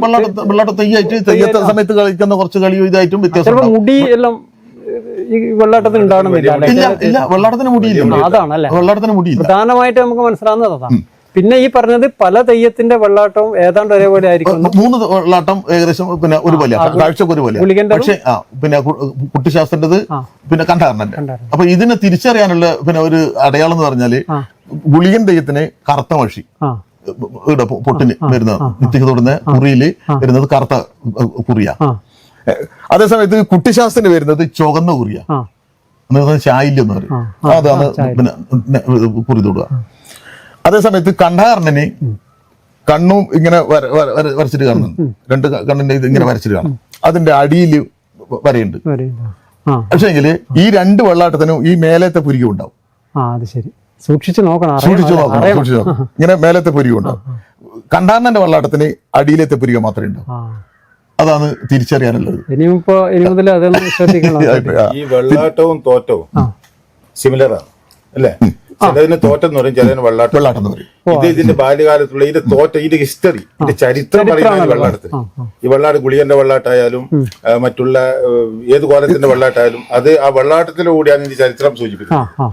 തെയ്യക്കൊല്ലം കെട്ടി ഇത്രയും ചരിത്രങ്ങൾ ഇതിന്റെ ഉത്ഭവം, പിന്നെ ഉത്ഭവന്റെ എങ്ങനെ ഉണ്ടായി, ഇതിന്റെ ഉത്ഭവം, ഇതിന്റെ പ്രാധാന്യം, ഇതൊക്കെ ഈ വെള്ളാട്ടത്തിൽ കൂടിയാണ്. ചില വളരെ താല്പര്യത്തോടെ തോറ്റം. അതെ, അത് ഈ വെള്ളാട്ടത്തിൽ ഇപ്പൊ മാക്കപ്പകുതിയിലും കാണുന്നില്ല. മാക്കപ്പകുതി, കൊടിവീരന്റേത്, പിന്നെ കുട്ടിശാസ്ത്രന്റെ അങ്ങനെ. കുട്ടിശാസ്ത്രന്റെ മടക്കൊല എന്ന് പറഞ്ഞിട്ട് പിന്നെ ഇതുണ്ട്, കുട്ടിയടക്ക തോറ്റം എന്ന് പറഞ്ഞിട്ട് 2 വിഭാഗം. അതിൽ ഈ ദൈവത്തിന്റെ പിന്നെ ഉത്ഭവം, പിന്നെ കുട്ടിപ്പാട്ട്, പൊട്ടൻ ദൈവത്തിന് കുട്ടിപ്പാട്ടാണ്. തെയ്യം പിന്നെ സമയത്ത് കൂടുതൽ തോറ്റമില്ല. ഇതിന്റെ സ്തുതികളെല്ലാം വരുന്നത് ഒരു സമയത്താ, കുട്ടിപ്പാട്ടിന്റെ സമയത്താണ് വരുന്നത്. ഒരു തെയ്യം കലാകാരനാണല്ലോ, 80 വർഷമായി. ഇപ്പൊ ഒരു തെയ്യം കലാകാരൻ എന്ന് പറഞ്ഞാൽ തെയ്യക്കോലം കെട്ടുന്നു. അതിലുപരി തെയ്യവുമായി ബന്ധപ്പെട്ട എല്ലാ കാര്യങ്ങളും അദ്ദേഹത്തിന് അറിയുന്നതാണോ? അറിയേണ്ടതല്ല. അതായത് ഇപ്പം മുഖത്തെഴുത്ത്, അത്തരം സംഗതികളെല്ലാം അറിയായിരിക്കും എല്ലാവർക്കും അറിയില്ല. ഇല്ല. എന്നുവെച്ചാല് പിന്നെ ഇപ്പം അത് ഒരു വ്യത്യസ്ത കാര്യങ്ങളുണ്ട് അതിൽ. എന്ന് വെച്ചാല് ഈ ചില ആൾക്കാർ നല്ല ആർട്ടിസ്റ്റുകളായിരിക്കും. അവർക്ക് ഈ മുഖത്തെഴുത്ത് വളരെ പിന്നെ സ്വയം മുഖത്തെഴുതുന്ന ചില ഉണ്ട്. കണ്ണാടി വെച്ചിട്ട് പിന്നെ സ്വയം എഴുതുന്ന ആളുണ്ട്. അതിൽ പിന്നെ ഒരു കലാകാരന്റെ ഒരു പിന്നെ കഴിവാണ് സ്വന്തം എഴുതുന്നത്. പിന്നെ ഓരോരുത്തരുടെ കഴിവ് പോലെയാണ് ഈ പിന്നെ ആർട്ടിസ്റ്റിന്റെ ഇത്. അയാള് നല്ലൊരു പിന്നെ എല്ലാം മുഖത്തെഴുത്തൊക്കെ ചെയ്യും. ഈ മുഖത്തെഴുത്ത് മാത്രല്ല, ഈ തെയ്യത്തിന്റെ എന്ന് പറഞ്ഞാല് ഒരു തെയ്യത്തിന്റെ പിന്നെ മൊത്തത്തിലായിട്ട് വരണ്ടെങ്കില് ഇതിന്റെ പിന്നെ മുഖത്തെഴുത്ത് വേണം, ഇതിന്റെ തോറ്റം പഠിക്കണം, ഇതിന്റെ പിന്നെ ആഭരണങ്ങൾ ഉണ്ടാക്കാൻ പഠിക്കണം. ചെയ്യാറുണ്ടല്ലേ? അല്ല ചെയ്യും, സ്വന്തമായിട്ട് ചെയ്യും. ഞാൻ കിട്ടുന്ന തെയ്യത്തിന്റെ എല്ലാം ഞാൻ സ്വന്തമായിട്ട് ഉണ്ടാക്കിയതാണ്. ആഭരണങ്ങൾ കംപ്ലീറ്റ് കിട്ടിയിട്ട് അതെല്ലാം ഈ അപ്പന്റെ ആ ഒരു ഇതിലിങ്ങനെ വരുന്നതാണ്. മുഖത്തെഴുത്തൊക്കെ ഇങ്ങനെ നോക്കി പഠിച്ചതാണ്. അത് എല്ലാം വ്യത്യസ്തമായിരിക്കും അല്ലേ? അത് ഞാൻ നേരത്തെ പറഞ്ഞല്ലോ. അതെ, അത് അങ്ങനെ പഠിച്ചെടുക്കുന്ന തലമുറയായിട്ട് ഇങ്ങനെ മാറി പോകും. താല്പര്യം ഉണ്ടെങ്കിൽ ചെയ്യാൻ പറ്റുന്ന ഇതേ ഉള്ളൂ. ഈ നേരത്തെ പറഞ്ഞതുമായിട്ട് ബന്ധപ്പെട്ടിട്ടാണ് ഈ സർക്കാർ ജോലി രാവിലെ വന്നിട്ട് കിടന്നുറങ്ങിയിട്ട് ജോലിക്ക് പോകുന്നൊക്കെ പറഞ്ഞല്ലോ. ഈ തെയ്യം സീസൺ എന്ന് പറഞ്ഞാൽ എന്തായാലും ഉറക്കൊഴിയേണ്ട ഇതല്ലേ? അത് എല്ലാം എങ്ങനെയാണ്? എന്തെങ്കിലും ഇത് ആ ഒരു സീസണിൽ ഒരു പ്രശ്നം ഉണ്ടാവില്ല. ഒരു വിഷമം ഉണ്ടാവില്ല. രാവിലെ പിന്നെ പോയിട്ട് ഡ്യൂട്ടി കഴിഞ്ഞാല് ഷിഫ്റ്റാണ്. പറഞ്ഞു ഷിഫ്റ്റാണ്. രാവിലെ 7:30 കയറും, 1:30 ഇറങ്ങാം. അല്ല, ഞാൻ താങ്കളുടെ മാത്രമല്ല വെച്ചേ, പൊതുവെ ഈ തെയ്യം കോലം കിട്ടുന്നവർക്കൊക്കെ ക്ഷീണം ഉണ്ടാവും. ക്ഷീണം നമ്മൾ സഹിച്ചോളാം. അതിൽ പിന്നെ വേറെ ഇതൊന്നുമില്ല. ഇത് നമ്മള് പിന്നെ മരിക്കുന്നവരെയല്ലോ ചോറല്ലേ. ഈ ഞാൻ ശരിക്കും ഈ തെയ്യം കലാകാരൻ എന്ന് പറയുന്നതിലുപരി തെയ്യം കോലധാരി എന്ന് പറയുന്നത് എനിക്ക് കലാകാരനല്ല. അതൊരു കല, മറ്റുള്ള കലയുമായിട്ട് തെയ്യത്തിനെ ഉപയോഗിക്കുവാൻ എനിക്ക് താല്പര്യമില്ല. ഇത് അനുഷ്ഠാന കലയാണ്. അപ്പോൾ ഈ പല വേദികളിലും പല സ്റ്റേജുകളിലും ഒക്കെ ഈ തെയ്യക്കോലം കെട്ടിയിട്ട് ചില പ്രസിദ്ധമായ ചില കോലധാരികൾ തന്നെ തെയ്യം കെട്ടുന്ന ഒരു ഇതുണ്ട്. അതിനോട് താങ്കളുടെ അഭിപ്രായം എന്താണ്? അത് എന്നെ വ്യക്തിപരമായിട്ടൊന്നല്ല. ഇപ്പൊ ഞാനൊരു സംഘടനയിൽ പിന്നെ പ്രവർത്തിക്കുന്ന ആളാണ്. ഞാൻ ഈ ഉത്തര കേരള മലയ സമുദായ സംഘത്തിന്റെ പിന്നെ ഭാരവാഹിയ.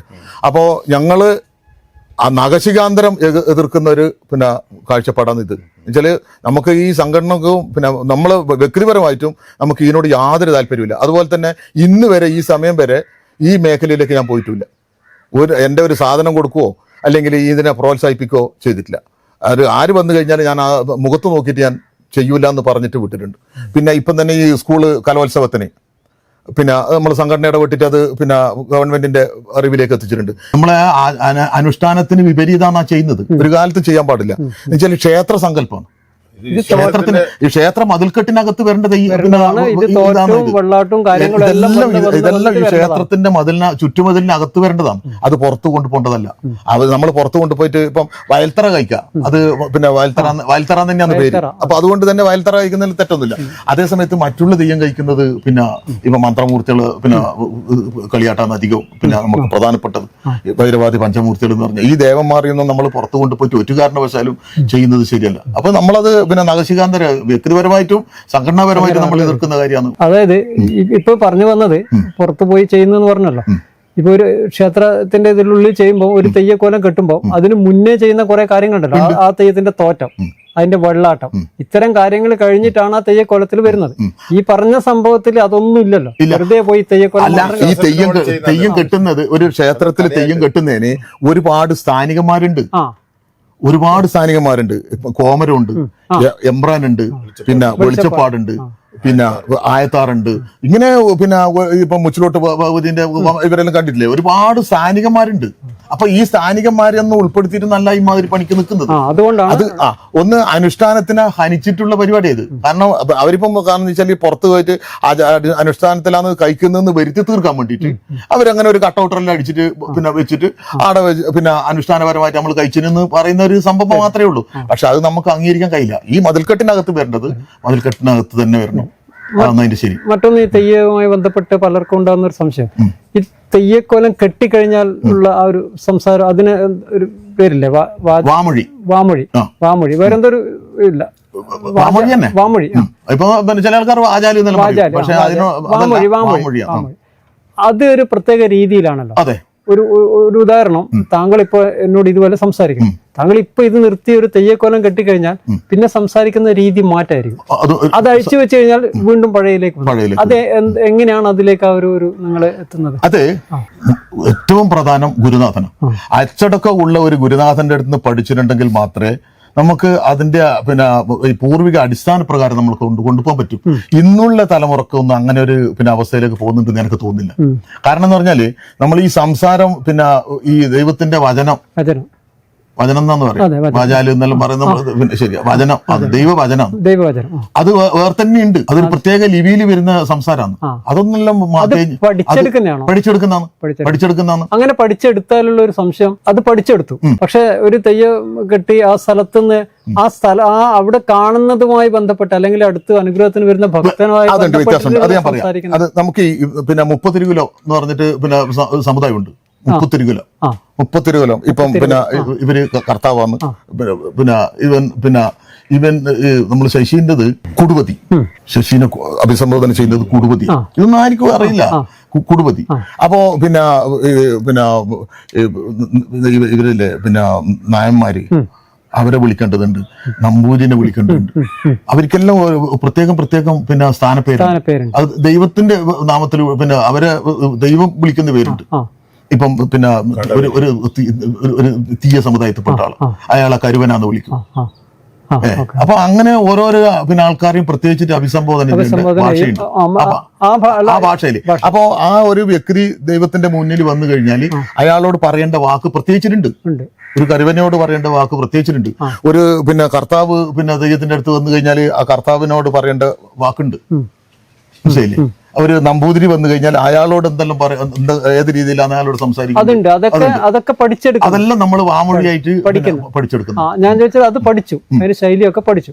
പക്ഷെ ഒരു ഭക്തൻ ഇതിലൊന്നും ഏതിലാണെന്നൊന്നും ഇപ്പൊ തെയ്യക്കൊലത്തിൽ അറിയുന്നില്ല. ഒരു ഭക്തൻ വന്നിട്ട് സങ്കടം പറയുമ്പോ അദ്ദേഹത്തോട് പറയുന്നതും ഈ ശൈലിയിലാണല്ലോ. അത് ഈ പഠിച്ചെടുത്ത അത് ഭാഗം ഉപയോഗിച്ചിട്ട് ഇദ്ദേഹത്തിന്റെ ഈ പ്രശ്നങ്ങൾ മനസ്സിലാക്കിയിട്ട് അതുകൂടി കൂട്ടി അയാളെ പിന്നെ നല്ലൊരു പിന്നെ കോലധാരിയാണെങ്കിൽ അയാളെ അവസ്ഥ ആ ദൈവത്തിന്റെ മുന്നിൽ വരുമ്പോൾ മനസ്സിലാവും. അത് ഇന്ന പോലെ ഒരു പ്രയാസം ഉണ്ടല്ലോ, അത് പിന്നെ ഞാൻ പരിഹരിച്ചു തരാം എന്നിട്ട് പറഞ്ഞ് അയാളെ സമാധാനിപ്പിച്ചിട്ട് വിടാം. രീതി ഇതായിരിക്കും ഈ പറയുന്നതിന്റെ അല്ല ഈ വാമൊഴിന്റെ ഭാഗമായിട്ട് പറയാം. അത് ആ ഒരു പിന്നെ ലെവലിൽ തന്നെ സംസാരിച്ചില്ലെങ്കിൽ ദൈവമാകുന്നല്ലോ. അല്ലെ പിന്നെ സാധാരണ പിന്നെ കുഞ്ഞിക്കണ്ണൻ എന്ന് പറയുമ്പോൾ അല്ല അത് ശ്രദ്ധിച്ചതേ, ഇവര് ഒരു തവണ പോലും ഈ ഇപ്പം താങ്കളിപ്പം സർക്കാർ സർവീസിലൊക്കെ ഉണ്ടായതാണ്. സർക്കാർ സർവീസ് എന്നൊക്കെയാണ് പറയാം. പക്ഷെ ഈ തെയ്യക്കൊലം കെട്ടിക്കഴിഞ്ഞാൽ ഒരിക്കലും മറ്റു ഭാഷകളൊന്നും ഉപയോഗിക്കുന്നില്ലല്ലോ. ഇംഗ്ലീഷോ കാര്യങ്ങളോ ഒന്നും ആരും ഓരോ വായിൽ വരുന്ന കാണാനില്ല. അത് വരില്ല അല്ലേ? വരാൻ പാടില്ല. വന്നുകൂടാ. അവിടെ പോയി അവിടെ പിന്നെ തെയ്യല്ലോ. നമ്മള് ഒരു ദൈവം എന്ന് പറഞ്ഞാല് പിന്നെ അതല്ലേ നമ്മളെ സങ്കല്പം. ആ ദൈവം തന്നെ ആയിരിക്കണ്ടേ, അല്ലാതെ മനോഹര മണിക്കറായാലും മോശമല്ലേ? ഈ ഇപ്പം മുഖത്തെഴുത്തൊക്കെ കഴിഞ്ഞ പുറപ്പാടല്ലേ, തെയ്യം ഇറങ്ങുന്നതിന് പറയുന്ന പുറപ്പാടല്ലേ, ആ ഒരു ഇതായി കഴിഞ്ഞാൽ നിങ്ങളെ ഒരു ദൈവികമായി ഒരു സ്വയം മാറുമോ? ശരിക്കും മാറണം. അപ്പൊ അതിന് കൃത്യമായ രീതിയിലാണെങ്കിൽ നമുക്ക് അതിന്റെ തന്നെ മാറും അല്ലേ? മാറും. അതെന്ന് വെച്ചാല് അതിന് കുറെ പിന്നെ കാര്യങ്ങളുണ്ട്. ഈ ദൈവിക കാര്യത്തിലേക്ക് നമ്മൾ എത്തുന്നതിന് ചില പിന്നെ അവസ്ഥകളുണ്ട്. ആ അവസ്ഥയിൽ നമ്മൾ എത്തിയെങ്കിൽ മാത്രമേ അതിന്റെ ഒരു ചൈതന്യം നമുക്ക് കിട്ടൂല. അത് കിട്ടിക്കഴിഞ്ഞാൽ പിന്നെ അതിന് ഉപാസനയുണ്ട്. ഒരു തെയ്യക്കോലം കിട്ടുന്നതിന് വ്രതമുണ്ട്. ഈ ദേവന്റെ പിന്നെ മന്ത്രമുണ്ട്. ഓരോ ദേവനും നമ്മള് മലസമുദായത്തിനാണ്. പെരുവണ്ണ സമുദായത്തിനെ പറ്റി എനിക്ക് അത്ര പിന്നെ ഇതില്ല, അത്രയല്ല നമുക്ക് പറയാൻ പറ്റും. ഞങ്ങൾ കിട്ടുന്ന തെയ്യത്തിനെല്ലാം മന്ത്രങ്ങളുണ്ട്. കണ്ഠാകർണന് മന്ത്രമുണ്ട്, കുട്ടിശാസ്ത്രന് മന്ത്രമുണ്ട്, ഭൈരവന് മന്ത്രമുണ്ട്, വിഷ്ണുമൂർത്തിക്ക് മന്ത്രമുണ്ട്, ഉച്ചിട്ടക്ക് മന്ത്രമുണ്ട്, കരുവാളിന് മന്ത്രമുണ്ട്. ഇതെല്ലാം പിന്നെ ആധികാരികമായിട്ട് ലിഖിതമുള്ള പിന്നെ ഈ മന്ത്രം എപ്പോഴാണ് നിങ്ങള് ഇത് നമ്മൾ ഇപ്പൊ ഒരു ദൈവത്തിന്റെ അടയാളം മണിക്കുവെന്ന് പറയും. ഒരു ക്ഷേത്രത്തിൽ നമുക്ക് ഒരു തെയ്യം മനോഹര മണിക്കറ ഇന്നൊരു തെയ്യം പിന്നെ നിങ്ങൾ കെട്ടിത്തരണം എന്ന് പറഞ്ഞു കഴിഞ്ഞാൽ അപ്പൊ നമ്മൾ ഒരു അടയാളം പണിക്കും. അപ്പൊ അടയാളം പണിച്ച ഒരു സമയം മുതൽ നമ്മൾ ഈ ദൈവത്തിലേക്കുള്ള പിന്നെ ഇതായി പിന്നെ അതിലേക്ക് മാത്രം ശ്രദ്ധയായി. അപ്പൊ ആ ദൈവത്തിന് എന്തൊക്കെ വേണം, അത് തെയ്യം കഴിഞ്ഞ് വരുന്നവരെ എന്തൊക്കെ അവിടെ പിന്നെ കാര്യങ്ങൾ പിന്നെ ഉണ്ടാക്കണം, എങ്ങനെ ചെയ്യണം എന്നെല്ലാം ഈ കോലധാരി സ്വയം അങ്ങനെയാ. ഈ മന്ത്രമെല്ലാം ഈ പിന്നെ മന്ത്രം എന്ന് പറഞ്ഞാൽ അത് ഉപാസന ചെയ്യണം. അതല്ല പിന്നെ അവരവരെ സൗകര്യത്തിനനുസരിച്ചിട്ട് പക്ഷെ ഉപാസന ചെയ്യണം എന്നെങ്കിലും അതിന് നമുക്ക് ഈ പറയുന്ന നിങ്ങൾ പറയുന്ന പിന്നെ ചൈതന്യം വരും. അതായത് പിന്നെ നിങ്ങൾ അതായി പിന്നെ പുറമേ നടക്കുന്ന സംഗതികളൊന്നും നിങ്ങളെ ബാധിക്കുന്നതോ അല്ലെ ഈ ക്ഷീണം ഒന്നും തെയ്യായി കഴിഞ്ഞാൽ തെയ്യായി അത് അഴിക്കുന്നത് വരെ നിങ്ങൾ അത് പിന്നെ അത് എന്താണെന്ന് ചോദിക്കണ്ട. അത് പിന്നെ അത് ഗൂഢാവിദ്യ. അപ്പൊ അത് പിന്നെ എല്ലാ സമയത്തും തെയ്യം അതെന്ന് ചോദിച്ചാല് പിന്നെ അന്നൊന്നോ അല്ലാന്നോ പറയാൻ പറ്റൂല. ആന്നോന്നോ അല്ലാന്നോ പറയാൻ പറ്റൂല. തെയ്യക്കോലം കെട്ടിയ സമയത്ത് തന്നെ അപ്പൊ അങ്ങനെയുള്ളൊരു വിഷയമാണ്. അപ്പൊ അതിലേക്ക് നമ്മൾ അങ്ങനെ പിന്നെ പോയാൽ ശരിയാവും. അല്ല എന്തായാലും ഈ ഒരു ചൈതന്യം ഉണ്ടായി കഴിഞ്ഞാൽ മറ്റൊന്നും നിങ്ങളെ ബാധിക്കില്ല. നിങ്ങൾ പിന്നെ ആ ഒരു ദൈവക്കോലമായി മാറി. അപ്പൊ അതുപോലെ ചെയ്യണം. അതിന്റെ നമ്മള് അതാ പറഞ്ഞ ഈ അനുഷ്ഠാനം എന്ന് പറഞ്ഞാല് തെറ്റിക്കാതെ കൊണ്ടുപോയിട്ടുണ്ടെങ്കിൽ മാത്രമേ അനുഷ്ഠാനം ആവുന്നുള്ളൂ. അല്ലെ പിന്നെ അനുഷ്ഠാനം എന്ന് പറഞ്ഞിട്ട് കാര്യമില്ല. അപ്പൊ ഭയഭക്തി വിശ്വാസത്തോടു കൂടെ ചെയ്താൽ മാത്രമേ അനുഷ്ഠാനമായിട്ട് വരും. തെയ്യം കോലധാരി അല്ലാതെ തന്നെ നിങ്ങൾ പലതരത്തിലുള്ള പരിഹാര ക്രിയകളും മറ്റു കർമ്മങ്ങളും ദോഷ നിവാരണ ക്രിയകളൊക്കെ ചെയ്യുന്നുണ്ട്. അങ്ങനെയൊക്കെ ചെയ്തിട്ട് അത് ഫലവത്തായി ഇങ്ങനെ ഭക്തർ അല്ലാതെ ചെയ്യിച്ചവര് ഇങ്ങനെ പറയാറുണ്ടോ? അങ്ങനെ പറയുമ്പോൾ താങ്കളുടെ ആ ഒരു മനസ്സിനുള്ള ആത്മസംതൃപ്തി എന്താണ്? നമുക്ക് അത്രയും സന്തോഷമല്ലേ ഉണ്ടാവുക. എന്ന് വെച്ചാല് ഞാനിപ്പോ ഒരു പരിഹാരക്രിയ ചെയ്തിട്ട് ഒരു കുടുംബം രക്ഷപ്പെട്ടു കഴിഞ്ഞാല് അവരെ കാട്ടിയും പിന്നെ സന്തോഷം എനിക്ക് ഉണ്ടാവുക. വേണം, ഞാൻ സന്തോഷിക്കണം. കാരണം എന്ന് വെച്ചാല് ഞാൻ അവർക്ക് വേണ്ടുന്ന കാര്യങ്ങൾ ചെയ്തു കൊടുത്തു, അവർക്ക് ഒരു സമാധാനമായി, ഒരു ഫലം കണ്ടു. അപ്പോ അതിന് ഫലം കിട്ടിയല്ലോ എന്നുള്ളൊരു സന്തോഷം എനിക്കല്ലേ. അനുഭവങ്ങളിൽ എത്രയോ ഉണ്ട്. ഇപ്പൊ ഒരു ബുദ്ധിമുട്ടില്ല എന്ന് പറയുന്ന എത്രയോ അനുഭവങ്ങളുണ്ട്. പിന്നെ നമ്മള് വേറൊരു വെച്ചാല് ഇതുവരെ ആ ചൂഷണത്തിന്റെ ഭാഗത്തിലേക്ക് പോയിട്ടില്ല, അതുകൊണ്ട് തന്നെ സന്തോഷം. മറ്റുള്ള ജനങ്ങളെ ചൂഷണം ചെയ്യാൻ അങ്ങനെ ഒരു സംഭവം ഇല്ല, കാരണം ചൂഷണം ചെയ്യേണ്ട ആവശ്യം വരുന്നില്ല. എന്നെ സംബന്ധിച്ചിട്ടെന്ന് പറഞ്ഞാല് നമുക്ക് ദൈവം അന്നന്ന് ജീവിക്കാനുള്ള സൗകര്യം ചെയ്ത്, പിന്നെ എന്തിനാ നമ്മൾ ചൂഷണത്തിലേക്ക്. അത് നേരത്തെ പറഞ്ഞ അപ്പന്റെ കാൽപ്പാട് അതിനും പിന്തുടരും. ഈ ഫോക്ലോർ അവാർഡ് അത് വാങ്ങിച്ചില്ലേ, അത് എവിടെ പോയിട്ട്? തിരുവനന്തപുരം. എങ്ങനെയായിരുന്നു അതിന്റെ ഒരു അനുഭവം? തിരുവനന്തപുരം എന്നപ്പോ വേറെ പ്രശ്നമൊന്നുമില്ല. മുഖ്യമന്ത്രി, മറ്റേ സജി ചെറിയാൻ മന്ത്രി, സാംസ്കാരിക മന്ത്രി, മറ്റേ സെക്രട്ടറി, ഇവരൊക്കെയുള്ള ഇതിൽ ഒരു അനുഭവം ആദ്യമായിട്ടല്ല അത്ര ഒരു വലിയ ഇതിൽ പോയി വാങ്ങിക്കുന്നത്. അതല്ലാതെ മറ്റ് ആദരവുകൾ ഈ നാട്ടിൽ നിന്ന് അങ്ങനെ ആദരവ് ഉണ്ടായിരുന്നു. നമ്മളെ പഞ്ചായത്തിന്റെ, കുടാളി പഞ്ചായത്തിന്റെ ഒരു അനുമോദനം ഉണ്ടായിരുന്നു, ചാലോട് ഓഡിറ്റോറിയത്തിൽ വെച്ചിട്ട്. അത് വെച്ചാല് നമ്മള് ഈ കൂടാളി പഞ്ചായത്തിലെ ഏറ്റവും സീനിയറും അറിയപ്പെടുന്ന കലാകാരൻ എന്നുള്ള നിലക്ക് പഞ്ചായത്ത് നമ്മളെ കെ ശൈല ടീച്ചറെ അനുമോദനം ഉണ്ടായിരുന്നു. ഈ ഫോക്ലോർ അക്കാദമി അവാർഡ് കിട്ടി, അതിനുശേഷം അതിന്റെ പേരിൽ കുറെ ഒരുപാട് അനുമോദനങ്ങൾ വാങ്ങിക്കഴിഞ്ഞു. ഇപ്പോ വാങ്ങിക്കൊണ്ടിരിക്കുന്നു. ക്ലബ്ബുകള്, വായനശാല, മറ്റുള്ള സംഘടന, PKS എന്നെല്ലാം പറഞ്ഞ സമുദായ സംഘടന, അവരെല്ലാം അനുമോദനം തന്നിട്ടുണ്ട്. ഈ നമ്മുടെ സിനിമാ താരങ്ങളോടൊക്കെ സാധാരണ ആളുകൾ ചോദിക്കുന്നേ ഏത് ഇതാണ് ഏറ്റവും സംതൃപ്തി എന്നൊക്കെ ചോദിക്കുന്നത് പോലെ, അപ്പൊ അതിൽ അർത്ഥമുള്ളതാണ്. എന്നാലും ചോദിക്കുവാണ്, ഈ ഏറ്റവും കൂടുതൽ കെട്ടിയത് കുട്ടിച്ചാത്തനാണ്, ഏറ്റവും സംതൃപ്തി തരുന്നതും ഇനിയും കെട്ടാൻ തോന്നിക്കൊണ്ടിരിക്കുന്നതുമായ കാലം അത് തന്നെ. അതിന് ഉത്തരവുണ്ട് അല്ലേ? ആലോചിക്കാൻ കഴിയുന്ന കാലം വരെ നിലനിർത്തണം എന്നുള്ള ആഗ്രഹം ഇപ്പോഴും സജീവമായിട്ട് പോകുന്നു. 2 ദിവസം അപ്പുറത്തേക്കുണ്ട് അഴിക്കാലി. ഈ കുടുംബത്തെ പറ്റി ഒന്ന് പറഞ്ഞാല്? കുടുംബത്തില് എന്ന് പറഞ്ഞാല് ഭാര്യയുടെ പേര് പൊന്മണി. മക്കള് 3 മക്കള്, 2 പെണ്ണും 1 ആണും. മൂത്തത് പെൺകുട്ടിയാന്ന്, മധുരിമാന്ന് പേര്. രണ്ടാമത്തത് മോനാണ്, മോൻ വൈഷ്ണവ്, മോനാടെ ഇരിക്കൂർ ജ്വല്ലറിയിലാണ്. ഇളയ മകള് വൈശാഖി, അവള് നമ്മള് കേരള പെയിന്റ്സിലാ അക്കൗണ്ടന്റ് ആയിട്ട്. മകൻ ഫീൽഡിലുണ്ട്. ഓൻ 12 വയസ്സിൽ ഓൻ ആചാരപ്പെട്ടിന് വെലിങ്ങേരി തറവാട്ടുകാർ ഇപ്പം അങ്ങനെ നല്ല കലാകാരനാണ്, അറിയപ്പെടുന്ന വ്യക്തിയാണ്. എന്നെ പോലെ തന്നെ ഏകദേശം മകനും ഈ ഏറ്റവും ഇത് കുട്ടിച്ചാത്തം തന്നെയാണോ? ഓൻ അത്രയല്ലേ പ്രായമായി, പുറത്തേക്ക് അങ്ങനെ വന്നില്ല. എന്നാലും കുട്ടിച്ചാത്തൻ കഴിച്ചു, വിഷ്ണുമൂർത്തി കഴിച്ചു, ഗുളികൻ കഴിച്ചു.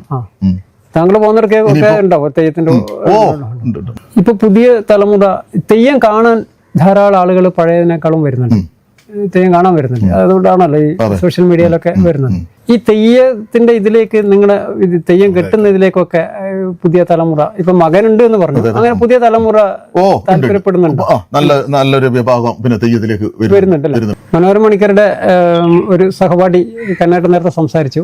അപ്പൊ നമ്മൾ ഈ സംസാരമൊക്കെ കേട്ട സമയത്ത് മറ്റൊരു സഹപാഠി വന്നിട്ടുണ്ട്, ശശിധരൻ. ഇദ്ദേഹത്തെ ഈ ഇടയിൽ നിങ്ങൾ നേരത്തെ ശശി എന്ന് എന്തോ സൂചിപ്പിച്ചു, എന്തൊരു കാര്യം പറയുമ്പോൾ സൂചിപ്പിച്ചല്ലോ. ഒന്നിച്ച് സ്കൂൾ പഠിച്ചാണോ? ഏത് ക്ലാസ്സില്?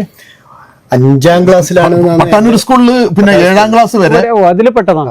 പട്ടാന്നൂർ സ്കൂളിൽ 7ാം ക്ലാസ് വരെ പറഞ്ഞ പോലെ ഒന്നിച്ച് പഠിച്ചവരാണ്. അപ്പൊ നേരത്തെ കണ്ണട്ടം പറഞ്ഞ കണ്ണന്റെ അതേ അനുഭവം തന്നെയാണ് എനിക്കും പറയാനുള്ളത്. കാരണം താപരാളപ്പ് എന്ന് പറഞ്ഞാൽ നമ്മുടെ നാട്ടിലെ ഒരു ക്ഷേത്രമാണ്. അവിടെ വെച്ചിട്ടാണ് നമ്മളിവരെ അപ്പൻ്റെതും മനോഹരന്റെ ഈ പണിക്കുന്ന മനോഹരൻ പണിക്കറതും എല്ലാ ഈ തെയ്യങ്ങളും മറ്റുള്ള കാര്യങ്ങളൊക്കെ നമ്മൾ കാണുന്നത്. പക്ഷെ എനിക്ക് അതിലുപരിയായിട്ട് എനിക്ക് ഇപ്പൊ ഈ അടുത്ത ഒരു മാസത്തിന് മുന്നിൽ മനോഹരൻ പണിക്കർ വേറൊരു അനിഷ്ട കണ്ടു ഞാൻ. അതായത് ഒരു ഗുളികന്റെ ഒരു സ്ഥാന പ്രതിഷ്ഠ. അത് ഞാൻ എന്റെ ജീവിതത്തിൽ ഞാൻ എവിടെയും കണ്ടു, പക്ഷെ ഇതുപോലെ തെയ്യത്തിന്റെ ക്ഷേത്ര പ്രതിഷ്ഠ ഞാൻ കണ്ടിട്ടില്ല. അപ്പൊ ആദ്യമായിട്ട് ഞാൻ കണ്ടത്. അപ്പൊ എനിക്ക് ഞാൻ മഹാ അത്ഭുതപ്പെട്ടു. ഈ പണിക്കർ ഇതൊക്കെ ഏത് കാലാണ് ഇതൊക്കെ പഠിച്ചു വെച്ചത്? കാരണം നമ്മൾ ക്ഷേത്രങ്ങളിൽ മഹാവിഷ്ണു ക്ഷേത്രത്തിൽ പുനഃപ്രതിഷ്ഠ അല്ല അങ്ങനെയൊക്കെ കാണും, തന്ത്രിമാർ വന്നിട്ട് ചെയ്യും. പക്ഷെ ഈ മനോഹരൻ പണിക്കർ ഇത് ചെയ്യുന്നത് കാണുമ്പോൾ ഞാൻ എനിക്കൊരു മഹാ അത്ഭുതമായിട്ടാണ് തോന്നിയത്. അതെന്റെ ജീവിതത്തിൽ ഒരു വലിയ അനുഭവം. കൂടെ ഒന്നിച്ച് ബെഞ്ചിരിന്ന് പഠിച്ച ഒരാളാണ്. അതെ അതെ അതെ. ഇപ്പൊ ഫോക്ലോറിന്റെ ഒരു അംഗീകാരം കൂടി ഫോക്ലോർ അക്കാദമി കിട്ടിയത് വളരെ സന്തോഷമാണ്. നമ്മൾ ആദ്യമായിട്ട് ഇത് അറിയുന്നത് കുളപ്പ മഹാവിഷ്ണു ക്ഷേത്രത്തിലെ ഒരു ഉത്സവത്തിൽ വെച്ചിട്ടാണ് അറിയുന്നത്. അന്ന് ഞാൻ ക്ഷേത്ര കമ്മിറ്റിയിലുള്ള ഒരാളാണ്. അന്ന് നമ്മൾ ക്ഷേത്ര കമ്മിറ്റിന്റെ ഒരു പരിപാടി അണിയിച്ചിരുന്നു. ചെറുപ്പം മുതലേ നമുക്ക് നല്ല വാത്സല്യമുള്ള ഒരു വ്യക്തിയാണ്. എന്ത് കാര്യത്തിലാണ് നമ്മൾ എവിടെ കണ്ടാലും ഒന്നും ചിരിക്കാതെ നമ്മൾ പോവില്ല. അങ്ങനെ ഒരു വ്യക്തിത്വം കൂടി മനോഹരൻ പണിക്കറിൽ ഉണ്ട്. അർഹിക്കുന്ന ഒരു എന്താ പറയേണ്ടത്, ഏത് കാര്യത്തിലും ഒരു ദൈവത്തിന്റെ അനുഗ്രഹം അയാളിലൂടെ കിട്ടുന്നുണ്ട് എന്നുള്ളൊരു അഭിപ്രായക്കാരനാണ്. അതിന് എനിക്ക് വളരെ സന്തോഷം. ഇവര് ഭാര്യന്റെ പിന്നെ മാമനാണ്. അപ്പോ ഒരുപാട് കാലം പിന്നെ തെയ്യം രംഗത്ത് ഉണ്ടായ ആളാണ്. തെയ്യല്ലോ തെയ്യെല്ലാം കഴിച്ച വ്യക്തിയാണ്. ഇപ്പം പിന്നെ പ്രായാധിക്യലായി. അപ്പോ ഇവരെ മകൻ നിങ്ങൾക്ക് അറിയാമെന്ന് പറയാൻ പറ്റൂല. കോട്ടൂര് അഭിലാഷ് പണിക്കറെ പിതാവും കൂടിയാണ്. ഇത് മനോഹരൻ പണിക്കരുടെ ഭാര്യ, പേര് പറഞ്ഞു പൊന്മണി. എങ്ങനെ ഇപ്പൊ ഒരു വലിയ അംഗീകാരം കിട്ടിയല്ലോ ഫോക്ലോറിന്റെ, എങ്ങനെയാണ് അതിനെ കാണുന്നത്? ഇപ്പൊ പറഞ്ഞു, കാര്യങ്ങളൊക്കെ പറഞ്ഞു, എല്ലാം കൃത്യമായി വളരെ കൃത്യമായ രീതിയിൽ നേരെ പോ എന്നുള്ള രീതിയിൽ മാത്രം കൊണ്ടുപോകാൻ ആഗ്രഹിക്കുന്ന ഒരാളാണ് എല്ലാ ആചാരങ്ങളും. അതുപോലെ തന്നെ മകനെ അച്ഛൻ്റെ മറ്റൊരാളത് എടുക്കരുത്, അച്ഛൻ എന്നാണോ അതുപോലെ തന്നെ ചെയ്യാനില്ലേ ഇത് പറഞ്ഞു കൊടുക്കലാണ്. അതിപ്പോ പറഞ്ഞു അപ്പന്റെ ആ ഇത് നോക്കിയിട്ടാണ് ഞാൻ നടന്നത് എന്ന് പറഞ്ഞു. അതുപോലെ മകന് 8ാം ക്ലാസ്സിന് ആചാരപ്പെട്ടതാ. അത് പറഞ്ഞു. അതെ, രണ്ടുപേരും മകന്റെ കാര്യം വളരെ കാര്യമായിട്ട് എടുത്ത് പറഞ്ഞിട്ടുണ്ട്. അതെ, പിന്നെ മോളുണ്ട്, 2 മക്കൾ. അത് പറഞ്ഞു, മക്കളത് പറഞ്ഞു. ഇപ്പൊ നമ്മള് ഇരിക്കുന്നതിന്റെ ഈ പിന്നിലെ ഒരു ചെറിയൊരു ക്ഷേത്രത്തിന്റെ ഇത് കാണുന്നുണ്ട്. ഇത് താങ്കളുടെ വീടാണ്, വീടിനോട് തൊട്ടടുത്തുള്ളതാണ്. ഇതെന്താണ്? ഇത് നമ്മളെ അപ്പന്റെ തറവാടിന്റെ പാണലാട്ടാന്ന് പറഞ്ഞല്ലോ. അപ്പൊ നമ്മള് തറവാട്ടിലുള്ള തെയ്യം. അപ്പൊ അവര് സ്ഥലം എല്ലാം വിറ്റിട്ട് പോയതിനു ശേഷം പിന്നെ ദൈവത്തിന് എന്റെ അടുത്തേക്ക് എത്തി. അപ്പൊ ഇവർക്കുള്ള സ്ഥാനം കൊടുത്തു, ക്ഷേത്രമാക്കി മാറ്റി. അത്രയാണ്. ഇനിയിപ്പോ കഴിഞ്ഞ പ്രാവശ്യമാണ് പ്രതിഷ്ഠ കഴിക്കുന്നത്. ഇനിയിപ്പോ ഇപ്രാവശ്യം തെയ്യം കഴിക്കണം എന്നുള്ള ആഗ്രഹമുണ്ട്. നോക്കാം. അപ്പൊ അതൊക്കെ കൃത്യമായി നടക്കട്ടെ. ഈ ഫോക്ലോറിന്റെ അംഗീകാരം കിട്ടിയതുപോലെ ഇതിനു മേലെയുള്ള അംഗീകാരങ്ങൾ ഇനിയും കിട്ടട്ടെ എന്ന് നമ്മൾ ആശംസിക്കുന്നു. ഇത്രയും നേരം വളരെ തിരക്ക് പിടിച്ച സമയമാണ്, ഫോൺ വന്നുകൊണ്ടിരിക്കുന്നുണ്ട് തെയ്യത്തിന്റെ സ്ഥലത്ത് നിന്ന്. അപ്പൊ ഇത്രയും നേരം നമ്മളോട് സഹകരിച്ചതിന് പ്രിയപ്പെട്ട പ്രേക്ഷകരെ, ഫോക്ലോർ അക്കാദമി പുരസ്കാരം നേടിയ മനോഹരൻ പണിക്കരുടെ വിശേഷങ്ങൾ ഒരുപാട് നമ്മൾ കേട്ടു. നാടകത്തിന്റെ ഇന്നത്തെ അധ്യായം ഇവിടെ സമാപിക്കുകയാണ്. പുതിയ വിശേഷങ്ങളുമായി വീണ്ടും കാണാം.